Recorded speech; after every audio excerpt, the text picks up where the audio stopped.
$1000, $1,500 sarflamasdan Yevropaga tekinga kelish yo'lini hozirlarga o'rgataman. U uchun videoni oxirigacha ko'ringlar. Xo'p, bu uchun bizga notebook va internet kerak bo'ladi.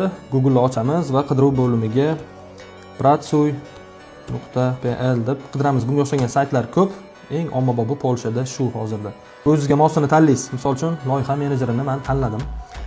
Bu yoqda kompaniya adresi, undan tashqari barcha ma'lumotlar bor. Sizning mas'uliyatlaringiz, sizdan talab qilinadigan narsalar, ular sizga beradigan narsasi, foydalari va kompaniya haqida. Eng pastga tushsangiz, tez ariza topshirish bo'limi bor. Bitta bosasiz, elektron pochta manzilingizni kiriting deydi. Elektron pochta manzilingizni kiritib davom etasiz. Shu yo'sinda davom etsangiz, siz ular bilan to'g'ridan-to'g'ri email orqali bog'lanasiz, ya'ni ish beruvchilar bilan.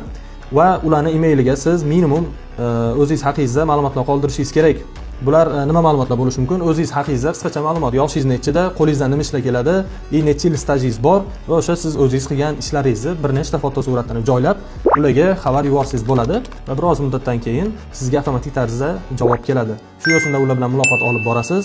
Agar natijaga erishsangiz, tekinga ulardan приглашение, ya'ni ishga taklifnoma olib, Yevropaga vizaga topshirib yetib kelsangiz bo'ladi. Bu videoni Yevropaga tekinga kelaman degan tanishlaringizga yuborib qo'ying.